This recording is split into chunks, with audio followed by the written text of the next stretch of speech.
First method कोणची पाहिली आपण रिझल्टंट फोर्स काढायची?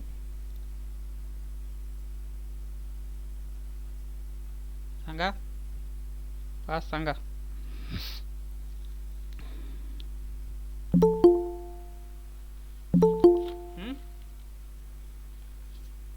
काय रिवाइज नाही केला का कोणी? हां, कोणीच रिवाइज नाही केलं का? काय फायदा मग शिकून? सांगा मला, काय फायदा आहे का शिकून मग?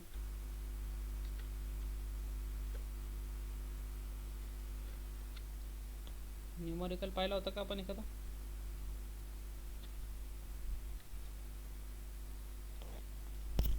आवाज येतोय का माझा कोणाला? सगळ्यांना तुम्हालाच विचारतो मी, कोणीच बोलत नाही.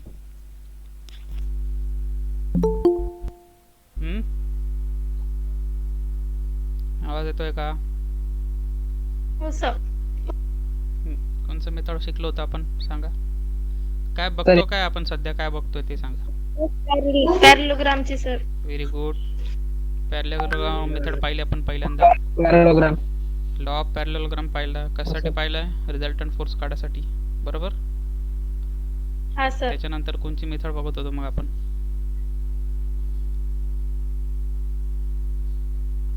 Algebraic method of resolution of forces, right? Method of resolution. दोन्ही अल्जेब्रिकचेच टाईप आहेत. ओके, लॉ ऑफ पॅरलोग्राम आणि method of resolution. Law of पॅरलोग्रामचं लिमिटेशन काय आहे? ओनली दोन फोर्सेस जर असतील तर रिझल्टंट काढता येईल आपल्याला. Okay, it is limited to up to only two forces, बरोबर? It is limited to up to two forces, right? दोनपेक्षा जास्त फोर्सेस असले तर आपण काढू नाही शकत. त्यासाठी आपण कोणची मेथड पाहिली होती? Method of resolution. त्याचे काय स्टेप्स होते? मेथड ऑफ रिझोल्युशनचे काय स्टेप्स होते?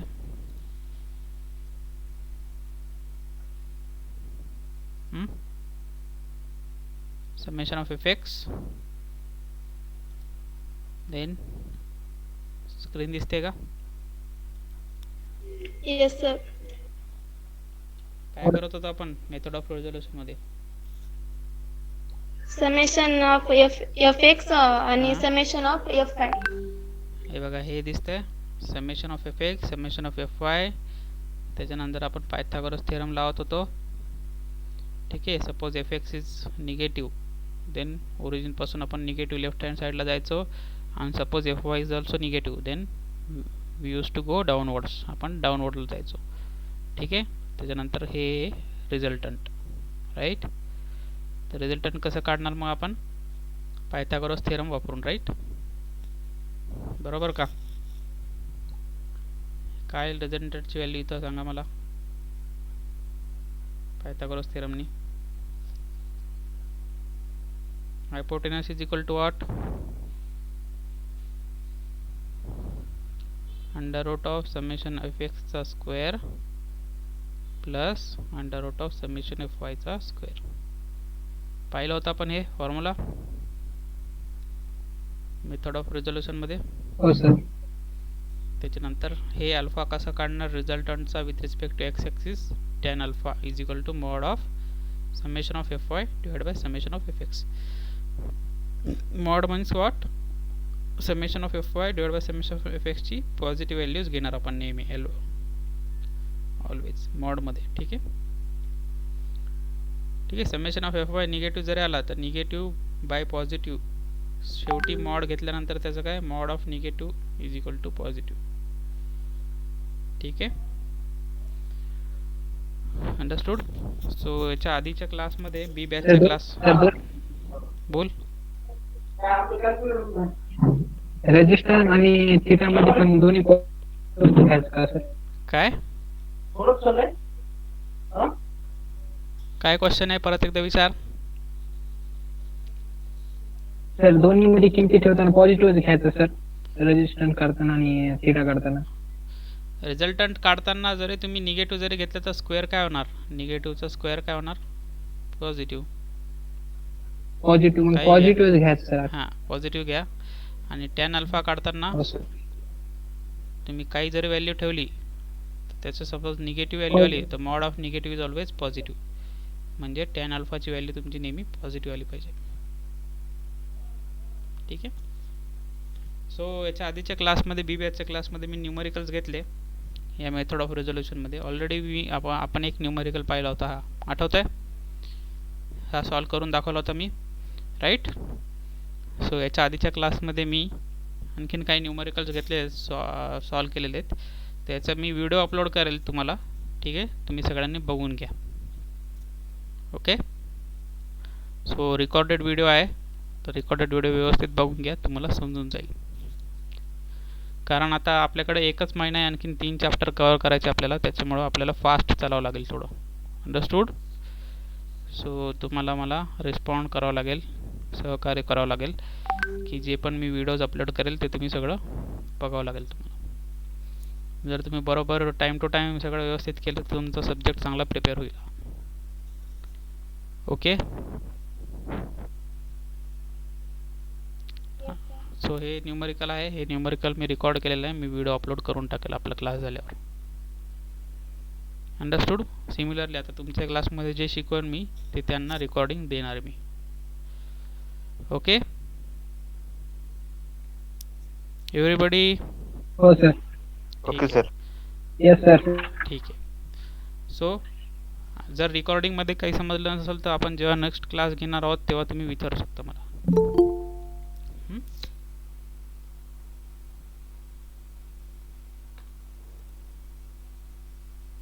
सो नाव आतापर्यंत आपण काय केलं की फोर्सेसचे, सपोज एखादा फोर्स होता.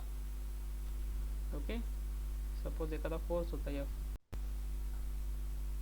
त्याचे आपण 2 कंपोनंट्स काढलेत, राईट. एक Fx. सर तुमचा आवाज लय कमी आलाय सर. आतापर्यंत सपोज एक फोर्स होता तर आपण त्याचे काय केले, 2 कंपोनंट्स काढले, एक Fx आणि एक Fy, राईट. हे दोन एकमेकाला कसे आहेत, Fx आणि Fy परपेंडिक्युलर आहेत एकमेकाला,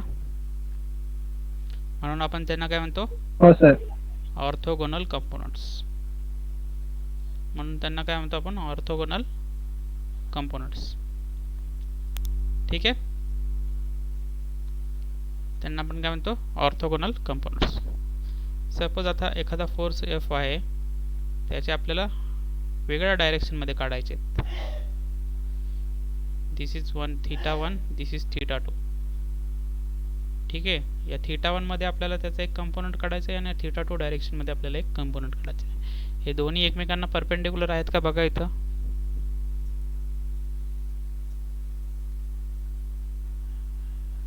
दोन्ही एकमेकांना परपेंडिक्युलर आहेत का, नाही आहे, right. Suppose this is my F1, this is my F2. So या फोर्स F चे आपल्याला या दोन याच्यामध्ये 2 अँगल्समध्ये कंपोनंट्स काढायचे.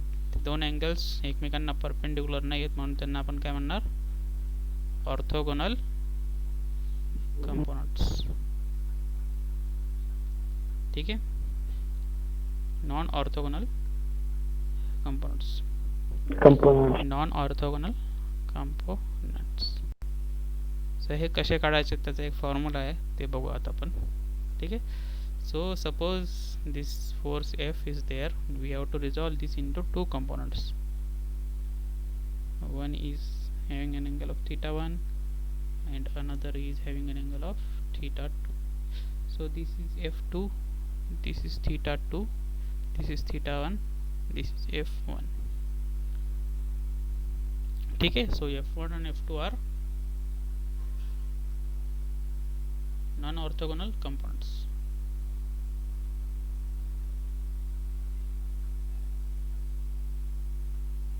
Non-orthogonal components. So F1 कसा येणार, F1 is equal to main force F sin opposite angle θ2 divided by sin of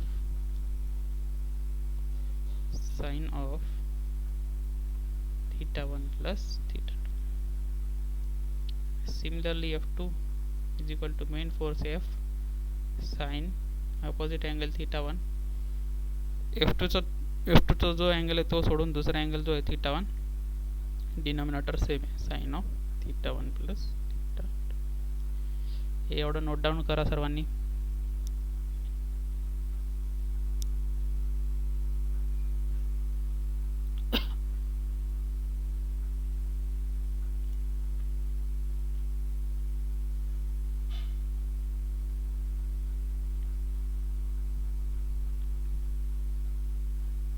समजले फॉर्म्युला?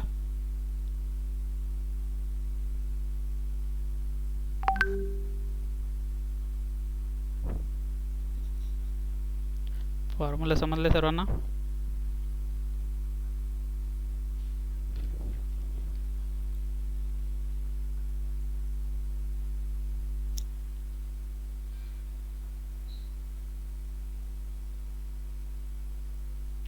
फॉर्म्युला समजलाय का? सर एक वेळेस सांगा सर आधी एक वेळेस. F1 आणि F2 काय non orthogonal components. So F1 काढताना काय करायचं, main force F into sine जो दूसरा कंपोनंट आहे त्याचा angle θ2 divided by sine of θ1 plus θ2. Similarly F2 काढताना काय, मेन फोर्स F इंटू F2चा अँगल θ2 आहे तो सोडून दुसरा जो अँगल हो θ1, θ2 सोडून जो दुसरा अँगल आहे θ1 divided by sine of θ1 plus θ2. Okay. So एक क्वेश्चन बघू आता आपण.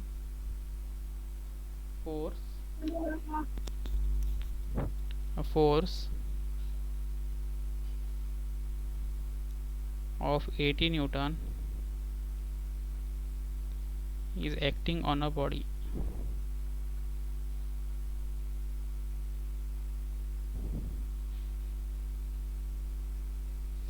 Find its two components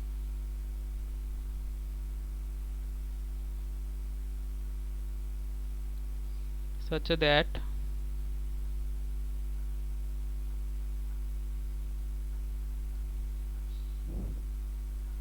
one component has an angle of 45 degree and other has an angle of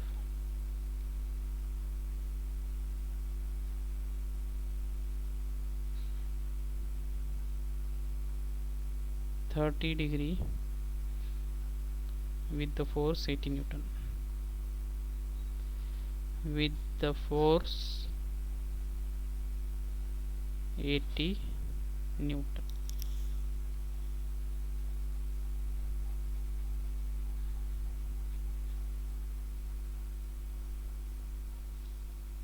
लिहिलं सगळ्यांनी?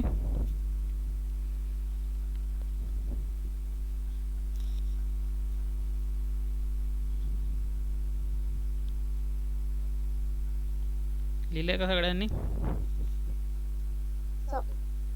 ओके. फोर्स किती आहे?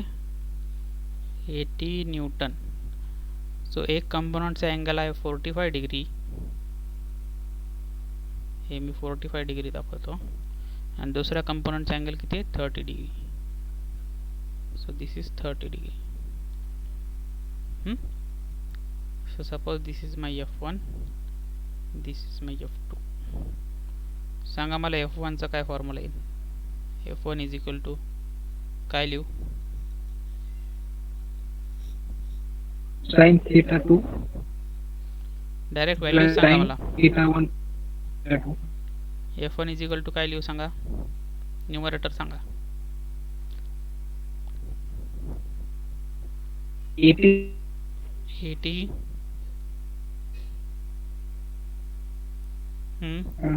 Sign 30 sine 30 sine of 30 plus 40. 45 degree 30. समजलं सगळ्यांना?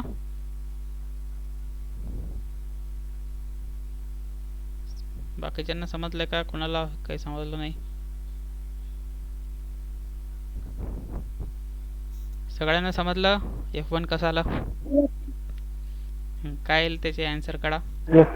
80 into sine 30 divided by sine of 75. किती येते answer? 41.411. 41.411 आला सगळ्यांना? 41.411. आलं सगळ्यांचं? सर स्क्रीन दिसत नाहीये. बघा स्क्रीन दिसत असेल बघा.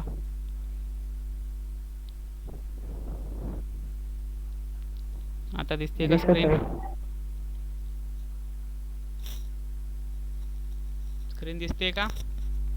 दिसते. कॅल्क्युलेट करून बघा. आन्सर येत आहे का? हो सर. येत आहे? Yes sir. करून दाखवायची गरज आहे का? नाही. नाही ना. ठीक आहे. F2 सांगा. 80 साइन काय घेऊ?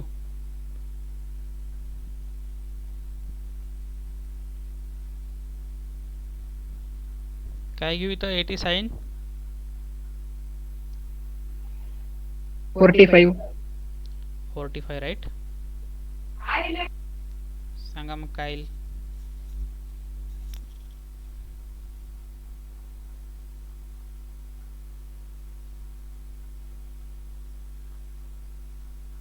$58.56. बरोबर. कोणी दिले आन्सर? कोणी सांगितले आन्सर? हो सर तेच आलं सर 58.56. आन्सर कोण सांगितले? मी सांगलो. काय नाव? ओमकार 466. सरनेम ओंकारचं सरनेम काय? जम्मलवार. मलवार. हो. कुठला आहे तू? नांदेड. ठीक आहे. सो याच टाईपचे न्यूमरिकल्स आहेत. 3-4 न्यूमरिकल्स आहेत पण सगळे असेच आहेत म्हणून मी एकच घेतले. Okay. So next will understood the concept. जर नॉन ऑर्थोगोनल विचारलं तर कसं सिंपल आहे. टेक्निक लक्षात ठेवायची. राईट. येस और नो? जर नॉन ऑर्थोगोनल कंपाऊंड विचारले तर असं. ठीक आहे. ओके. हो सर. हो सर. आता मला सांगा की सपोज एकाचा हॉरिझॉन्टल फोर्स आहे 10 न्यूटन. याचा वर्टिकल कंपोनंट काय येईल?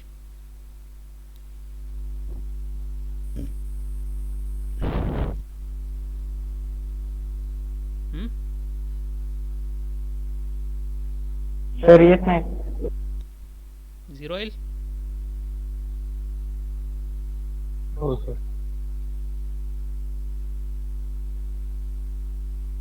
आणि एखादा वर्टिकल कंपोनंट असेल तर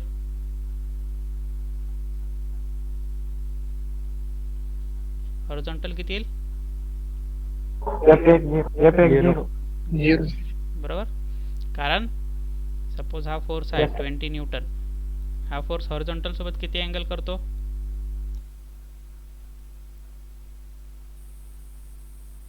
हम्म 180 सर. 0 डिग्री. राईट. बरोबर. सो याचे आपल्याला दोन कंपोनंट काढायचे आहेत. ऑर्थोगोनलमध्ये सांगतो मी. एफ एक्स आणि एफ वाय. सो ऑर्थोगोनलमध्ये एफ एक्समध्ये काय असतो? एक्स कंपोनंट कसा काढतो आपण? 20 cos 0. So what is this? 20. And Y component कसा काढतो ऑर्थोगोनलमध्ये? 20 sin 0. अंडरस्टूड? रिझन समजलं का आता? एफ वाय 0 काय? हो sir. Yes sir. F X is equal to 20 cos 0 आणि F Y is equal to 20 sin 0. X component cos असतो आणि Y component sine. Theta is angle of that force with horizontal.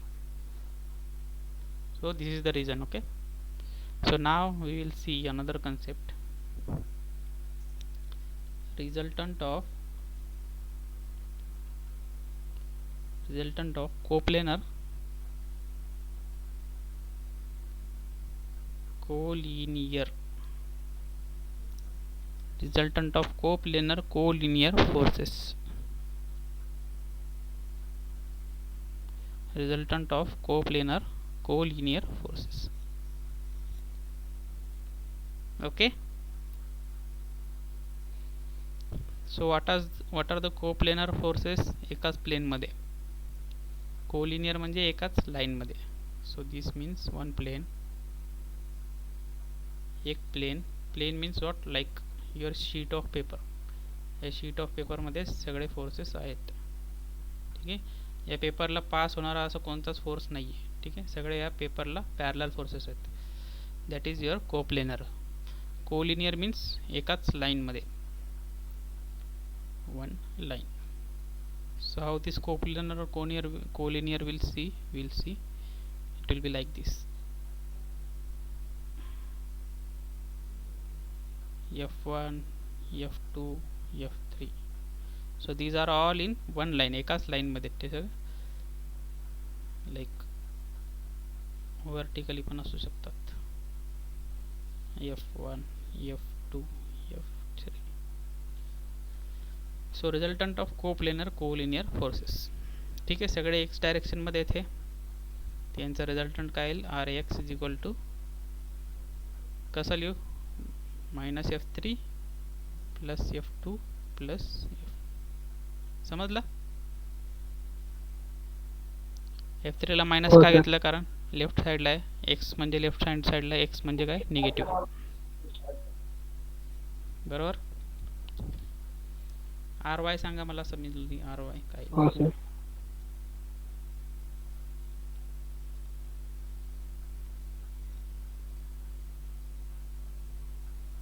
Resultant of Y सांगा याचं, second डायग्रामचं. Y direction मध्ये आहेत ना सगळे forces.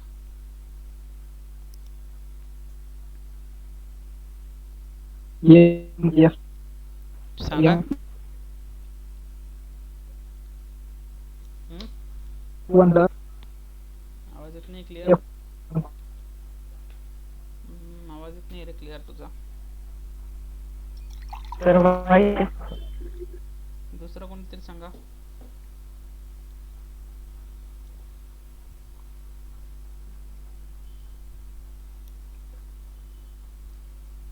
What is R Y, resultant Y direction दुसऱ्या डायग्रामचं.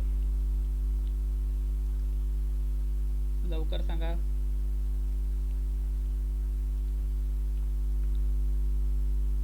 What is R Y.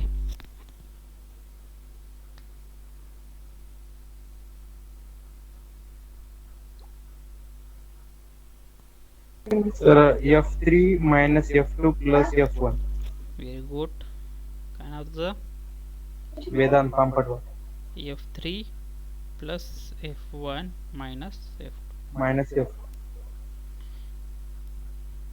ठीक है. सपोज एक फोर्स सिस्टम है collinear,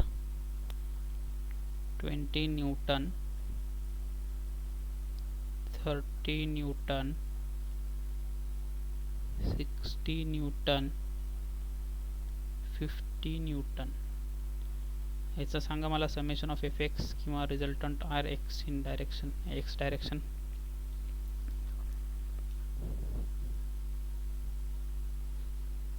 summation of F X सांगा.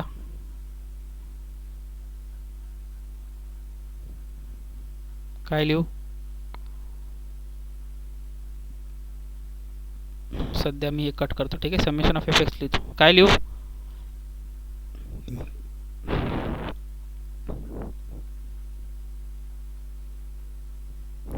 फास्ट.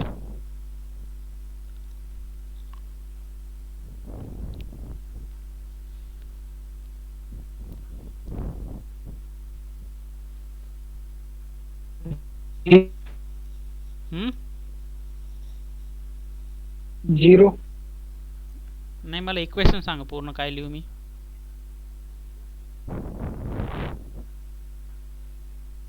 लवकर सांगा रे. 20 हां 20n plus 30n minus 60n minus 50n 20 minus minus plus plus येईल का मायनस येईल. plus ही -30 मायनस 30 plus 60 प्लस 60 minus 50. किती येते. 0. हो सर. सपोज मी हे 70 घेतो, शेवटचं 70 घेतो. ठीक आहे. किती आला आता. 100 मायनस 80 मायनस 20 येईल.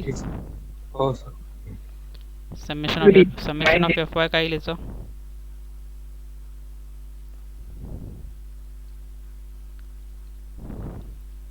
याचं समेशन ऑफ एफ वाय काय येईल? 0 येईल. 70. हो सर 0. म्हणजे मी असं लिहू समेशन ऑफ एफ एक्स माझा निगेटिव्ह आला आहे, तर माझं ओरिजिन आहे O. This is my summation of F X. ठीक आहे, negative. So R is what? R is equal to Pythagoras थेरमनी समेशन ऑफ एफ एक्सचा square plus summation of F वायचा square. Means summation of F X येईल R. जे total resultant force जो आहे तो 20 न्यूटन. ठीक आहे. मॅग्निट्यूडमध्ये किती येईल? 20. डायरेक्शनमध्ये लेफ्ट हँड साईडला तोच माझा रिझल्टंट फोर्स असेल. इन शॉर्ट समजलं का तुमचं तुम्हाला की जर एक्स डायरेक्शनमध्ये सगळे फोर्सेस असतील तर रिझल्टंट काय येईल? एक्स डायरेक्शनमध्येच येईल ना. Summation of F X is equal to resultant, कारण वाय मध्ये काही फोर्सेसच नाही आहेत. बरोबर. सिमिलरली सगळे जर वाय डायरेक्शनमध्ये फोर्सेस ॲक्ट होत असतील तर summation of F Y is my resultant. Right? Understood?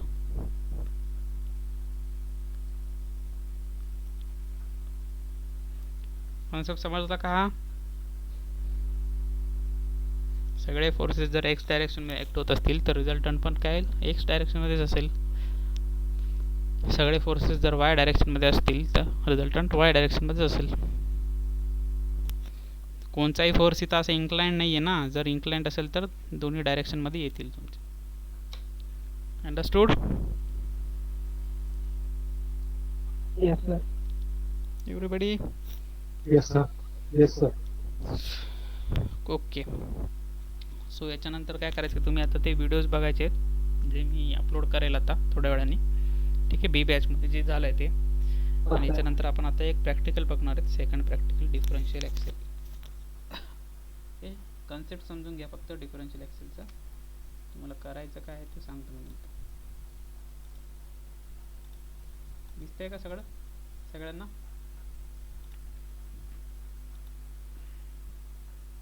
Yes. तुमचा आवाज नाही पाहिजे ना. येणं गेला असेल बरोबर. आता दिसतंय का? आवाज बघा माझा क्लिअर येतोय? हो सर, आता येतंय.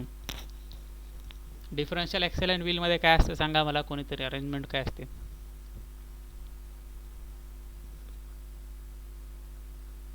आठवा. डिफरन्शियल एक्सेल अँड व्हील मध्ये काय अरेंजमेंट असते?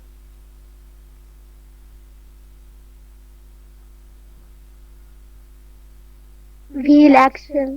व्हील असते. ओके. Axle right. पुली. किती Bigger एक्सेल axle. पुली असते? Right, very good. Bigger axle. Bigger action असते सर. दोन एक्सेल असतात, एक बिगर एक्सेल आणि एक स्मॉलर एक्सेल. राईट. एक व्हील असते आणि एक पुली असते खाली. नेक्स्ट बिगर आणि स्मॉल. बरोबर. ठीक आहे, आता आपण प्रॅक्टिकल बघू कसं आहे काय. Effort wheel. Effort wheel. Okay, very good.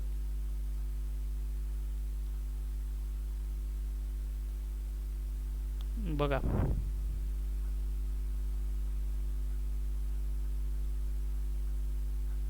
दिसतंय ना सगळ्यांना video? My name is Pallavi Chakoli from Civil Engineering Department, YCC Nagpur, along with the supporting staff RS Mahabude sir. Okay. Now the aim of our experiment is to determine the efficiency and law of machine of differential axle and wheel. Okay. To be required is the machine of differential axle and wheel. These are the apparatus required for the differential axle and wheel. First one is we have required the weight box, and second one we required the pan to take the weight or to take the efforts on the differential axle and wheel. हे बघा, हे differential Excel and wheel आहे, वॉलला mount केलेलं आहे. ठीक आहे. This is wheel, this is bigger axle and this is smaller axle. Can you C?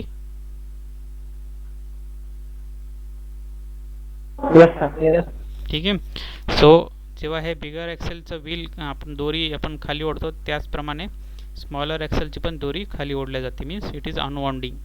But larger axle जे आहे त्याच्यामध्ये ते वाउंड केले जातं, म्हणून ते वर उचलले जाते लोड. ओके, सो बघू आता काय. Before starting the exact procedure of differential accident wheel, first you have to take certain observation. In that observation, first you have to calculate the circumference of the effort wheel. That is the effort wheel. We will calculate the circumference with the help of. Suppose तुम्हाला diameter माहीत नाही याचं effort व्हीलचं, कसं काढणार? एक दोरी घेणार आपण, त्याला पूर्ण वाउंड करणार. ठीक आहे, मग ते दोरीला आपण सरळ करणार तर आपल्याला काय भेटणार? मग ते दोरीची लेंथ दोरीची आपण लेंथ मेजर केली तर काय भेटणार आपल्याला? लेंथ मग रेडियस भेटणार sir, pi R square. Pi R square भेटेल का? विचार करा. हो सर, लेंथ भेटल्यानं नाही सर 2 पाय आर भेटेल. सर्कमफरन्स भेटेल, राईट? 2 पाय आर भेटेल, बरोबर. बरोबर.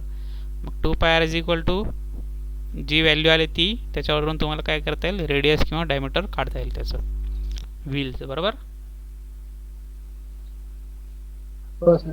ओके, सिमिलरली ॲक्सेलचं पण तसंच करतात. ते इनिशियल ऑब्झर्वेशन झाले तुमचे. We will count the circumference of that effort wheel, then we will measure with the help of scale. Okay, that circumference of effort wheel is known as is denoted by C. Then second one, we have to calculate the circumference of the larger load drum. That circumference is known as C1. And third, we have to calculate the circumference of the smaller load drum, that is called as C2. That is C1, C1 and C2. Okay. After calculating the circumference of all these cylinders, that is cylinder A, cylinder B and cylinder C, we have to calculate the diameter of that particular cylinder. As we know the circumference of that effort wheel, we will calculate the diameter, that is denoted by D. Then we will calculate the diameter of the larger load drum from the circumference C1, that is known as a D1. Then we have to calculate the diameter of the smaller load drum, that is known as a D2, which is calculated from the circumference C2. Start the exact procedure of differential accident wheel. This is the load drum.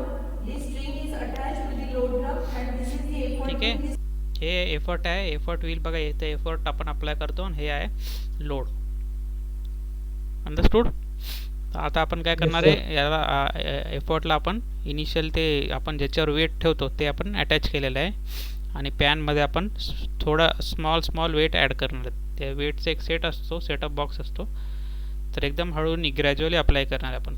एकदम छोटे weights घेऊन, like 50 ग्राम 20 ग्राम असे. Okay, तर जोपर्यंत ते pan पूर्ण खाली जात नाही तोपर्यंत आपण वेट ॲड करत जाणार. बघा, Pan is attached to the effort. Okay. For the first reading, we will put the weight of 500 grams. Weight of 500 grams. We will calculate the efforts required. ठीक आहे, 500 ग्रामचं वेट अटॅच केलेलं आहे. त्याला आता effort किती लागेल ते बघतोय आपण. माईक बंद करा सगळ्यांनी.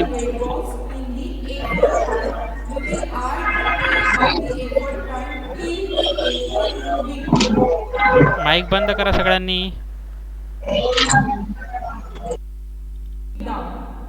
Okay, so first we will put the smaller weight. Gradually we will increase the weight till the pan touches or till the pan moving to downward position. First we will add the weight of 50 grams.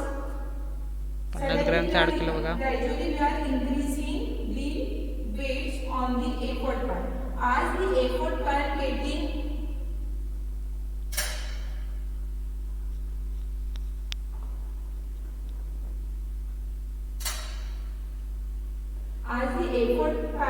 moving downward, so this is the total efforts required. ठीक आहे, जेव्हा ते पूर्ण खाली जाईल म्हणजे त्याच्यामध्ये जेवढा वेट आहे तो तेवढा एफर्ट लावा लागेल आपल्याला तो वेट उचलायला.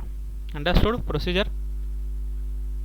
Yes sir. ठीक आहे, त्याच्यानंतर काय करणार आपण, हे जे आहे लोडिंग युनिट त्याच्यामध्ये लोड ॲड करणार. परत आपण एक्सपेरिमेंट रिपीट करणार, थोडं एफर्टमध्ये वजन टाकून बघणार. ठीक आहे, तर बघा, The weight 500 grams. Then after calculating the effort, we will add all the weights which are put in the effort span, where total weight required to lift the weight of 500 grams is 50 plus 20 plus 20, that are the total efforts which are required to lift the weight, that is the 500 grams. After completing the first reading, we have to take the second reading in the same manner. For second reading, we have to put the weight put the weight of 500 grams. ठीक आहे. 500 ग्राम आणखीन add केलं त्यांनी, अर्धा kilo. आधी अर्धा kilo होतं, आता अर्धा किलो परत ॲड केलं आणि परत आपण बघणार किती एफर्ट लागणार. Now total weight is 1000 gram. For 1000 gram, we have calculate the effort required to lift that weight. So we put the effort in the effort band till the effort moving in downward position. As the effort move in downward position, we will add all the load which are applied on the effort band. Okay. So now we will take the total effort required to lift the load 1000 gram. Likewise, we are taking 3 more reading in the interval of weight 500 grams, and likewise we complete the experiment. These are the observations which are required before starting or before taking exact. ठीक आहे. समजलं का? आधी load 1000 kilos होता, नंतर 1500, नंतर 2000, नंतर आपण एफर्टमध्ये ॲड करत जायचं. ठीक आहे. हे इनिशियल ऑब्झर्वेशन्स आहेत. ते व्हीलचे डायमीटर वगैरे, सरकम्फरन्स किती आले त्याच्यावरून त्यांनी डायमीटर्स काढलेले आहेत. मेन एफर्ट व्हीलचं, त्याच्यानंतर बिगर ॲक्सेल, त्याच्यानंतर स्मॉलर ॲक्सेल. अंडरस्टूड? आणि हे 5 रिडिंग घेतलेलं आहे बघा त्यांनी. 1000 किलो लोडला किती एफर्ट लागला त्यांचा? 246 ग्राम. ठीक आहे. 1500ला 320, 2000ला 426. त्यांनी 5 वेळेस एक्सपेरिमेंट घेतलेला आहे, 5 रिडिंग घेतलेले आहेत. त्याच्यानंतर काय? Mechanical advantage. हे सगळं तुमच्या याच्यामध्ये आहे, मी दाखवतो. प्रॅक्टिकल बुकमध्ये आहे सगळं तुमच्या. मेकॅनिकल ॲडव्हान्टेज कसं काढायचं? मग प्रत्येकाचं W/P, right, load by effort. त्याच्यानंतर इफिशियन्सी कसं काढणार? Mechanical advantage divide by velocity ratio into 100. So velocity रेशोचा फॉर्म्युला काय आहे? डिफरन्शियल ॲक्सेल आणि व्हीलचा तुम्ही बघायचा, आपण थेअरीमध्ये शिकलेलो आहेत, राईट. 2D आपण D1 - D2 असेल बहुतेक. सो ते वेलॉसिटी रेशो कॉन्स्टंटच असेल, राईट. सो 2D आपण D1 - D2 करून वेलॉसिटी रेशो काढून घ्यायचा. त्याच्यानंतर इफिशियन्सी काढायची प्रत्येक रिडिंगसाठी. एफर्ट लॉस्ट इन फ्रिक्शनचा पण फॉर्म्युला तुम्हाला माहिती आहे, effort minus W by velocity ratio. So as W is changing, that's why this also 5 readings will come. ठीक आहे. P - W by velocity ratio. तर प्रत्येक Wला, लोडला तुमचं एफर्ट लॉस्ट इन फ्रिक्शन येईल. त्याच्यानंतर तुमचं काय? Ideal effort. शेवटच्या कॉलममध्ये आयडियल एफर्ट आहे P - PI. P मायनस ही व्हॅल्यू PI. हे तुमचं आयडियल एफर्ट. हे सगळं टेबल तुमच्या प्रॅक्टिकल बुकमध्ये आहे. तो हे सगळं काढल्यानंतर तुम्हाला काय करायचं आहे की ग्राफ प्लॉट करायचे.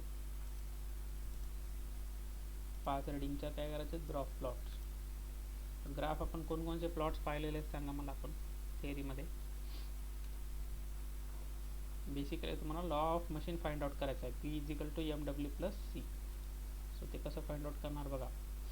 For this, we will draw the first graph. First graph we will plot load versus effort. We will take the reading of load on the horizontal axis and reading of effort on the vertical axis. From these reading, now we will draw the straight line covering maximum 5 reading घेतले points. आपण. 5 रिडिंगचे points आपण plot करणार. तर एक अशी graph भेटेल आपल्याला load आणि एफर्टचा. ठीक आहे. हे जे वर्टिकल डिस्टन्स असेल इथून 0 to हे, ते असेल तुमचं C. आपण दाखवलं होतं बघा. So P = mw + c, right. So याच्यामध्ये तुम्हाला काय काय काढायचं आहे? M आणि C. सो C ते तुम्हाला इथं भेटून जाईल, y डिस्टन्स इथपर्यंत. Effort lost in friction that. ठीक आहे. C P = mw + c. M कसं काढणार मला सांगा? स्लोप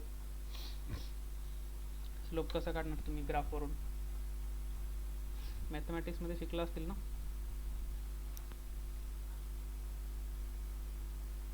तुम्हाला इथं काय Slope of line is हां equal. हां सांग.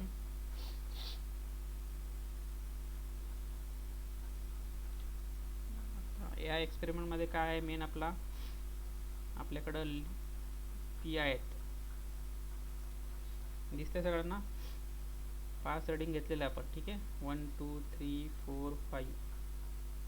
सो डब्ल्यूच्या 5 व्हॅल्यू आहेत आपल्याकडं आणि एफर्टच्या 5 व्हॅल्यू आहेत, ठीक आहे. यांचा यूज करून आपल्याला काय करायचं आहे, लोड वर्सेस एफर्टचा काय करायचं आहे, ग्राफ प्लॉट करायचा आहे. एफर्ट वर्सेस लोड, ठीक आहे. सो असा काहीतरी ग्राफ येईल तो. या ग्राफवरून काय करायचं, P is equal to, law of machine काय असतं, P is equal to M W plus C, बरोबर. यस. सो हे तुमचं डिस्टन्स काय आहे, सी आहे, बरोबर का. हे तुम्ही प्लॉट केल्यावर तुम्हाला हे मेजर केलं तर सी ची व्हॅल्यू भेटून जाईल. पण एम कसं काढणार मला सांगा. एम म्हणजे काय, स्लोप ऑफ द लाईन. कसं काढणार स्लोप, मॅथमॅटिक्स मध्ये शिकले असतील ना.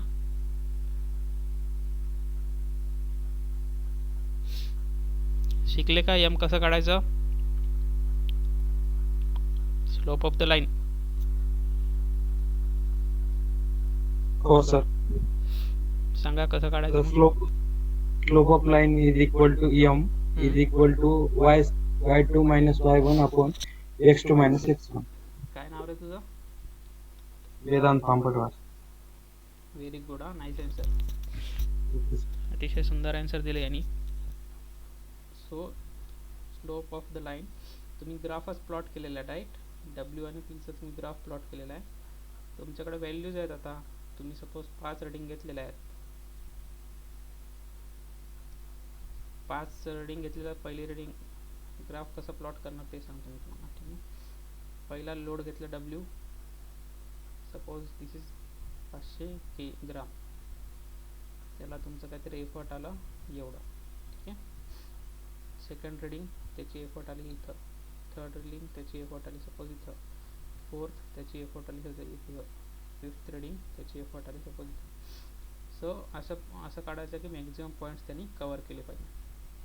अशी एक स्ट्रेट लाईन काढायची की मॅक्झिमम पॉईंट्स त्यांनी कवर केले पाहिजे. तर आपल्या याच्यात 3 पॉईंट्स कवर होत आहेत, 3, ठीक आहे.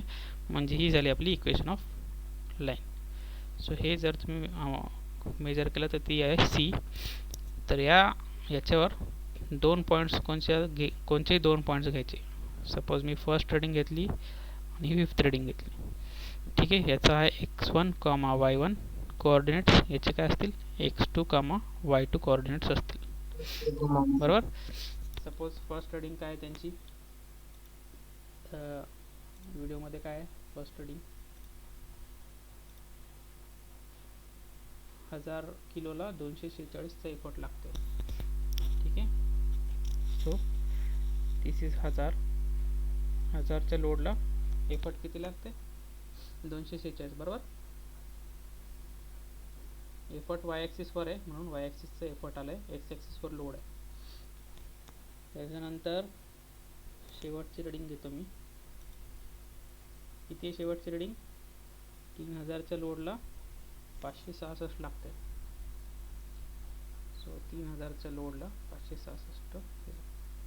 So slope m is equal to tan y2 minus y1. 566 minus 246 divided by 3000 minus 1000. Understood formula. So हे येईल तुमचं स्लोप. त्याच्यानंतर p is equal to, suppose slope आला 4w प्लस c सपोज काहीतरी 700. So this is your equation of law of machine. Understood. हे आहे. Yes, sir. त्याच्यानंतर similarly तुम्हाला बाकीचे 2 ग्राफ पण प्लॉट करायचे आहेत. एक ग्राफ असेल तुमचा आयडियल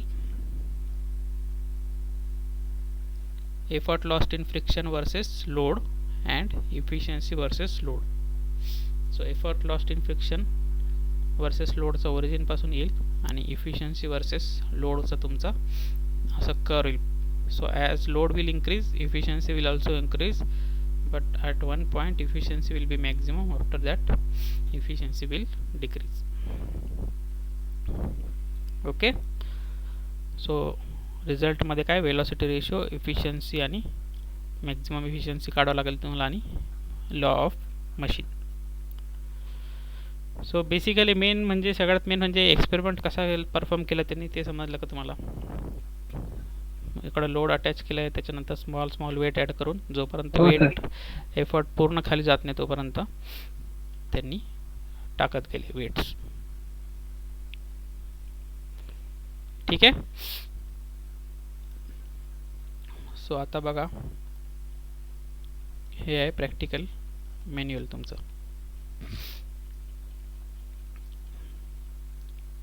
ठीक आहे. हे डिफरन्शियल एक्सेल आणि व्हील सगळं व्यवस्थित दिलेलं आहे. याच्यामध्ये व्हील आहे, smaller axle, larger axle. Okay. Velocity रेशोचा फॉर्म्युला दिलेला आहे. डी काय आहे तुमचं, D1 D2 ऑब्झर्वेशन्स सरकम्फरन्सवरून काढायचे. ठीक आहे. अदरवाईज जर त्याच्यामध्ये डायरेक्ट दिलेलं असेल इक्विपमेंट जवळच डायमीटर किती आहे तर ते डायरेक्ट लिहू शकता तुम्ही. इक्विपमेंटच्या जवळ एखादा काहीतरी नोटीस बोर्ड असते ते त्याच्यामध्ये डायमीटर दिलेलं असतं तर ते असेल तर डायरेक्ट तुम्ही लिहू शकता. त्याच्यानंतर 5 readings, load, effort, mechanical advantage, velocity ratio is common, efficiency, ideal effort, effort lost in friction. सगळ्यांचे फॉर्म्युले पण दिलेले आहेत तुम्हाला. Effort lost in friction is equal to P minus PI. PI is equal to W by velocity ratio. Efficiency, mechanical advantage. Slope बघा P2 minus P1 by W2 minus W1. C is equal to Y, intercept is equal to machine friction. So result मध्ये तुम्हाला law of machine टाकायचं आणि average efficiency of the machine. Average efficiency of the machine कसं काढणार मला सांगा.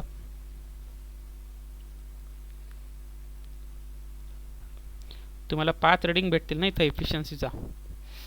Average कसं काढणार 5 रीडिंगचं. 5 ची बेरीज करून 5 reading divide by 5. Very good, very good. 5 ची reading divide by 5. Average efficiency of the machine. त्याच्यानंतर तुमचं interpretation, machine is a reversible or not. कसं ठरवणार. एफिशियन्सी काढायची. efficiency greater than 50. Graph between load and effort is a straight line which indicates linear relationship between load and effort. Graph between load and efficiency is curve which indicates parabolic relationship between load and efficiency. ठीक आहे. असं understood. So आता याच्यामध्ये तुम्हाला काय करायचं ते मी सांगाल पुढच्या याच्यात. मे बी तुम्हाला या क्वेश्चनचे आन्सर्स काढायला सांगेल, अदरवाईज ग्राफ प्लॉट करायला सांगेल. So depend. ठीक आहे. मी काय सांगेल ते तुम्हाला ॲज अ सेकंड प्रॅक्टिकलचं सबमिशन करायचं आहे. ओके. सो मला सांगा 6th क्वेश्चनचं आन्सर कोणी सांगू शकेल का. What will happen if the same sizes of axles are used. दोन्ही ॲक्सेलचे साईज जर सेम असतील तर काय होईल. सर एफर्ट अँड दोन्ही ॲक्सेलचं साईज सेम असले तर काय होईल. वेलोसिटी रेशो काय येईल. D1 minus D2 is 0. Velocity ratio काय येईल, इन्फायनाईट होऊन जाईल.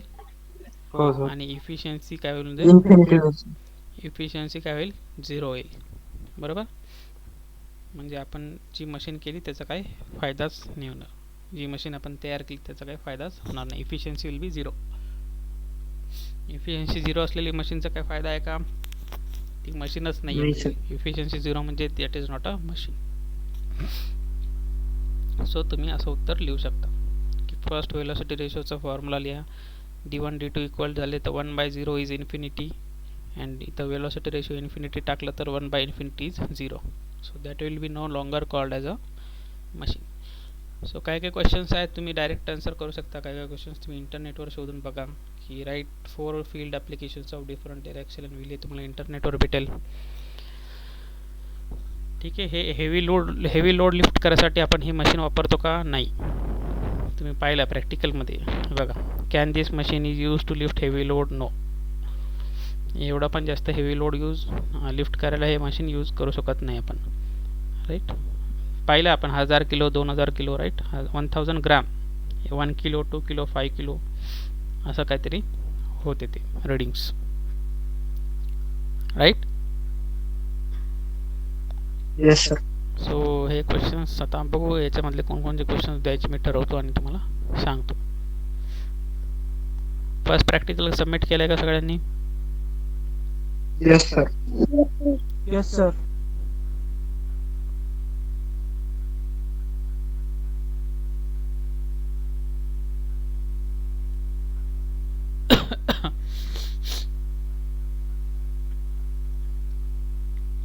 So this is your second practical. Okay, concept समजला ना की कसं परफॉर्म करतायत सेकंड प्रॅक्टिकल. सो मी तुम्हाला सांगतो काय करायचं तुम्हाला submission. Understood concept? Yes sir.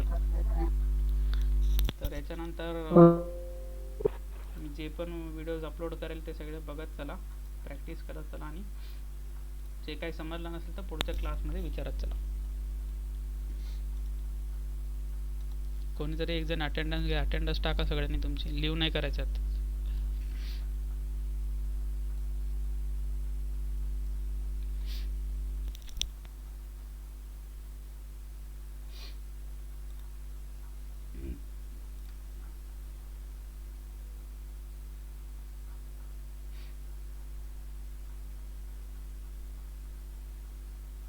आज सकाळी क्लास झाला होता का तुमचा?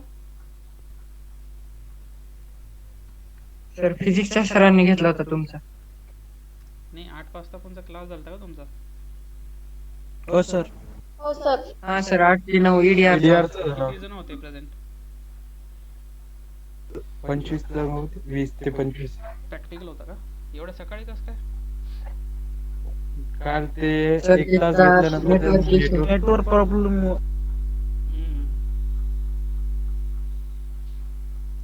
आपल्यालाही थोडं फास्ट चालावं लागेल आता, कारण आणखीन 3 चॅप्टर आहेत आणि तुमचा एकच महिना राहिला आता, मे, राईट? मे जूनच्या फर्स्ट वीकमध्ये तुमचं सेकंड टेस्ट होऊन जाईल आणि जूनच्या फर्स्ट वीकमध्ये तुमचं सबमिशनही होऊन जाईल सगळं. सो 1 महिना राहिला आहे, त्याच्यामुळे थोडं स्पीड पकडावं लागेल आपल्याला. अंडरस्टूड? येस.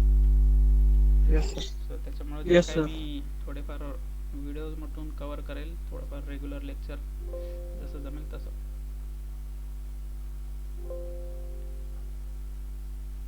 सगळ्यांनी कोऑपरेट करा. जर मी व्यवस्थित सगळं पाहिलं तुम्ही व्हिडिओज वगैरे तर काही प्रॉब्लेम नाही होणार. ओके,